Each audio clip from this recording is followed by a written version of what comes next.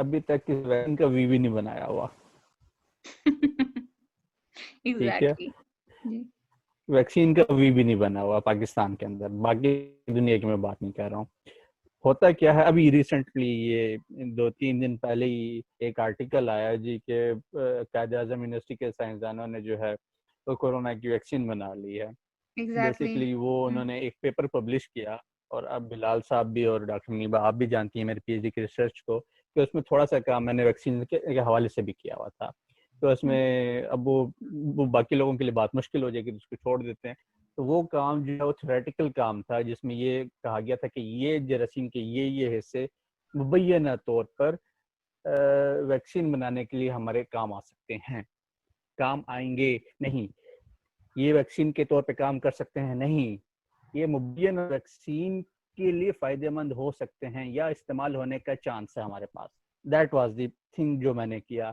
اب یونیورسٹی والوں نے جو کام کیا, انہوں نے بھی اسی ٹیکنیک کو استعمال کیا, اور وہ جو ہے انہوں نے کمپیوٹر کے اوپر بیٹھ کے جو ہے نا وائرس میں سے کچھ ٹکڑے نکالے اس کے پروٹینز کے, کہ ہاں یہ ایز اے ویکسین ہمارے پاس کام کریں گے. اب ایشو یہ ہے کہ جو بندہ اس کے اوپر نیوز کا وہ بنا نیوز رپورٹ بنا رہا ہے, یا یونیورسٹی اس کا ایز اے نیوز کے ریلیز کر رہی ہے, یا چینل کے اوپر چل رہا ہے, یا فیس بک کے اوپر آ رہا ہے, وہاں پہ جتنے بھی بندے بیٹھے ہیں ان کو تو سائنس کے الف بے نہیں پتا نا. اب وہ کریں گے یار, انہوں نے ویکسین کر دی. اور ہمارے یہاں مسئلہ یہ ہے کہ ہمیں خود بھی بریک کرنے کا بڑا شوق ہوتا ہے ہر چیز میں. ہم جب تک 2 کا 4 کر کے نہ بتائیں, ہم نے پوری دنیا میں جو ہے نا اپنے آپ کو ایک حق بنایا ہوا. ایگزیکٹلی. نہ ڈھنگ سے ہم مسلمان ہیں. ہم مسلمان اس لیے نہیں ہے کہ ہمارے جو سسٹم ہے وہ اسلامی نہیں ہے, ٹھیک ہے. ہم ہماری اکانومی وہ سود کے اوپر چل رہی ہے, حالانکہ سود بڑا سختی سے گناہ ہے, لیکن پھر بھی ہم مسلمان ہیں. زکوٰۃ ہم دیتے نہیں ہیں, بہنوں کو وراثت میں ہم حصہ نہیں دیتے ہیں, اور چیزیں ہم نہیں کرتے ہیں. ہمیں ہر چیز اپنے مطلب کی چاہیے. اگر ہمارے مطلب کا وہ اسلام نہیں ہے تو اسلام بھی ہمیں سائنس بھی نہیں چاہیے. بیسیکلی ہم منافق ہیں بڑے شدید قسم کے. ہم نے جب ہماری مرضی ہوتی ہے ہم اس وقت کی کیپ اٹھا کے پہن لیتے ہیں. جب ہمیں لبرل بننا ہوتا ہے, لبرل بننے میں ہمیں فائدہ ہوتا ہے, تو لبرل سیکولر بن جاتے ہیں. کیفیٹیریا مسلمز ہیں نا ہم.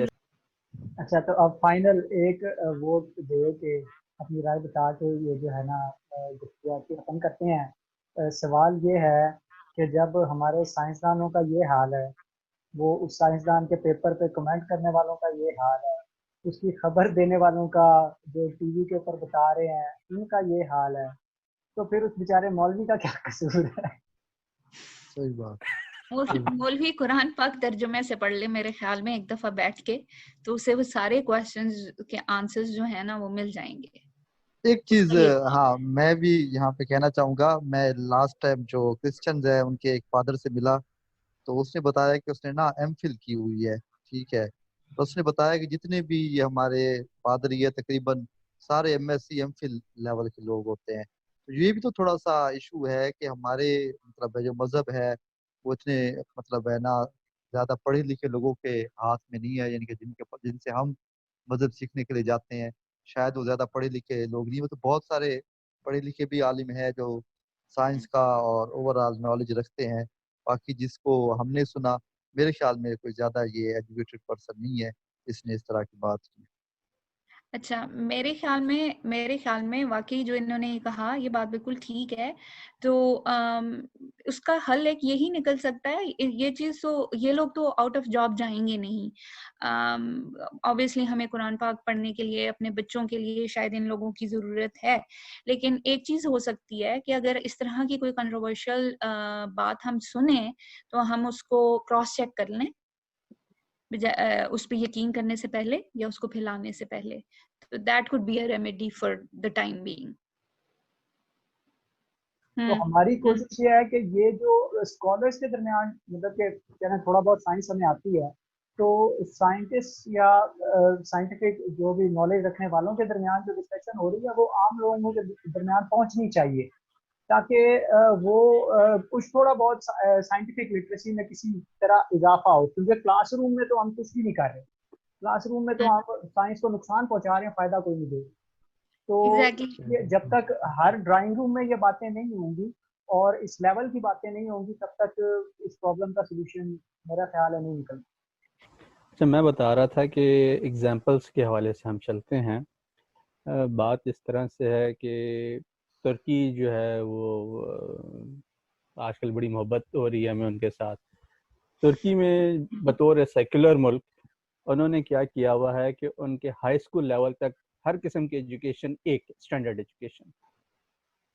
اس کے بعد انہوں نے بنا دیے جس میں آپ کے پاس انجینئرنگ کالج ہے, میڈیکل کالج ہے, فائن آرٹس کا کالج ہے, اور آپ کی سپریشن اور اسپیشلائزیشن ہو جاتی ہے. ترکی میں بھی یہی ہے. انہوں نے اس کے ساتھ ایک اور بھی انہوں نے بنا دیے امام خطیب اسکول. اگر اس نے کسی نے امام خطیب بننا ہے تو ادھر چلا جائے گا, وہیں پہ پڑھے گا. اس نے کسی نے وہ عالم بننا ہے تو اسی میں فردر آگے پڑھتا چلا جائے گا.